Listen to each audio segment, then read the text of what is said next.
আসসালামু আলাইকুম, আয়েশা মোটরের পক্ষ থেকে স্বাগতম। তো আজকে আপনাদেরকে দেখাবো সঠিক নিয়মে কীভাবে বার্নিশ করলে মোটরটা অনেক টিকসই হবে। তো চলুন ভিডিওটি দেরি না করে শুরু করা যাক।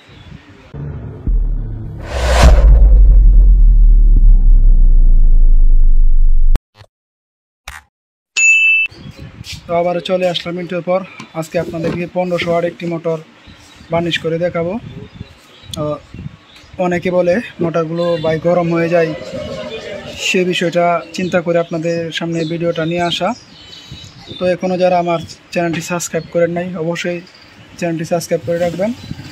পাশে থাকা বেল আইকনটি অবশ্যই প্রেস করে রাখবেন। আর যদি ভালো লাগে অবশ্যই একটি লাইক দিবেন, ভালো লাগানোর চেষ্টা করবেন, কারণ অনেক কষ্ট করে একটা ভিডিওতেই আপনারা তো মাগনা দেখেন, হয়তো কিছু এমবি খরচ হয়। আপনারা একটু কষ্ট করে হলেও আমার চ্যানেলটি সাবস্ক্রাইব করে দিবেন আর অবশ্যই একটি লাইক দিয়ে দিবেন, তাহলে কিন্তু আমার উৎসাহটা বাড়বে যে আপনাদের সামনে ভিডিও দিব। আর অবশ্যই কে কোন ধরনের ভিডিও চান অবশ্যই কমেন্ট করে জানাবেন, তাহলে কিন্তু আপনার কমেন্টে রিপ্লাই দেওয়ার চেষ্টা করব। তো চলুন আমরা এখন মূল কাজে চলে যাই। তো এখানে আপনারা দেখতে পাচ্ছেন একটি A1-এর বার্নিশ আছে, ইনসুলেশন বার্নিশ। তো আমরা A1-এর বার্নিশটা আমার কাছে খুব ভালো লাগে। তো A1-এর বার্নিশটা আমি ব্যবহার করি, আরও ভালো আছে, নাই যে তা না, আরও কম দামি আরও কমও আছে। তো A1-এরটা আমারটা আছে মোটামুটি কম দামের মধ্যে, মোটামুটি ভালো লাগে। তো সেই জন্য আমি A1-এরটাই ব্যবহার করি সবসময়।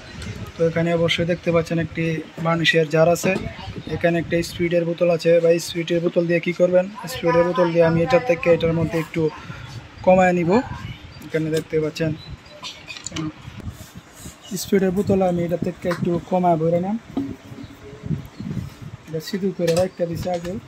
আর অবশ্যই মুখগুলা কিন্তু আবার বন্ধ করে রাখবেন, নাহলে কিন্তু শুকায় যাবে।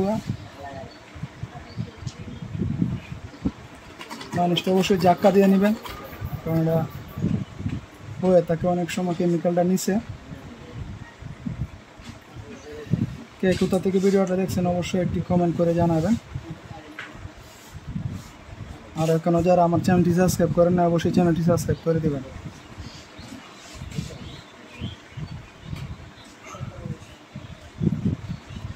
আমি অল্প কিছুক্ষণ নিলাম, বেশি নিলাম না, ভিডিও লম্বা হয়ে যাবে এই কারণে।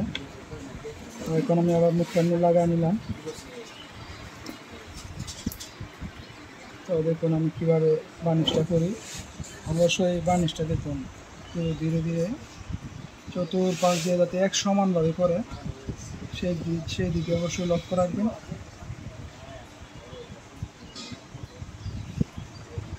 বার্নিশটা একটু বেশি দেওয়ার চেষ্টা করবেন, কম দিয়েন না, কারণ এখানে তো আর বেশি টাকার বার্নিশ লাগে না, অল্প টাকার বার্নিশই লাগে।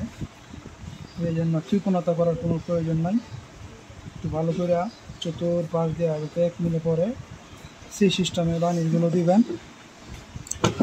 এই পাশে কিন্তু আমার দেওয়া হয়ে গেছে, দেখুন এটা কালারটা কিন্তু একটা চেঞ্জ হয়ে আসছে। তো এটাকে আমি আবার ঘুরায় নিই, ঘুরায় নিয়ে আবার সুন্দর করে দিয়ে দিই।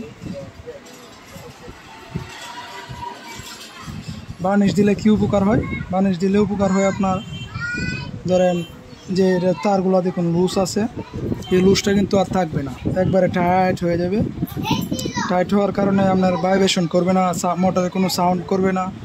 দেখা যায় তারের অনেকটা টেম্পার বেড়ে যাবে। যেমন গরম হয়েছে মোটরটা, কিন্তু গরম হইলেও কিন্তু তারটা সহজে পুড়তে চাইবে না, এই জন্য বার্নিশগুলো দিতে হয়।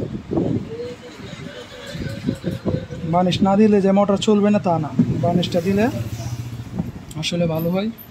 তো আমার দেওয়া প্রায় শেষ, আমি এটা লাগিয়ে নিলাম। তো দেখুন আমার কিন্তু বার্নিশটা দেওয়া হয়ে গেছে।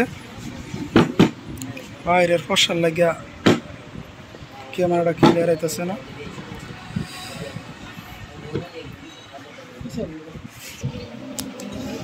দেখুন বার্নিশটা কিন্তু আমার সুন্দর করে দেওয়া হয়ে গেছে, চতুর্পাশ দিয়ে বার্নিশটা দিয়ে দিলাম সুন্দর করে। তো এইভাবে কিন্তু আপনারা বার্নিশ দিলে দেখা গেছে আপনার কোনো সমস্যা হবে না, মোটর গরম হবে না, মোটর সহজে পুড়বেও না। এই জন্য বার্নিশটা দিতে হবে। বার্নিশটা দিয়ে অবশ্যই সাথে সাথে মোটরটা লাগাবেন না, কমপক্ষে 2-4 ঘন্টা আপনার রোদে দিয়ে শুকাইবেন, অথবা কমপক্ষে 108 বাল্ব দিয়ে আপনার ঘন্টা অনেক শুকায় নেবেন। সবচেয়ে ভালো হয় রোদে শুকাইলে, রোদে বাতাসে শুকাইলে সবচেয়ে ভালো হয়। এই জন্য আপনারা অবশ্যই বার্নিশটা শুকায় নেবেন ভালো করে। তো আজকের মতো এখান পর্যন্ত রাখলাম। ভালো থাকেন, সুস্থ থাকেন, আল্লাহ হাফেজ।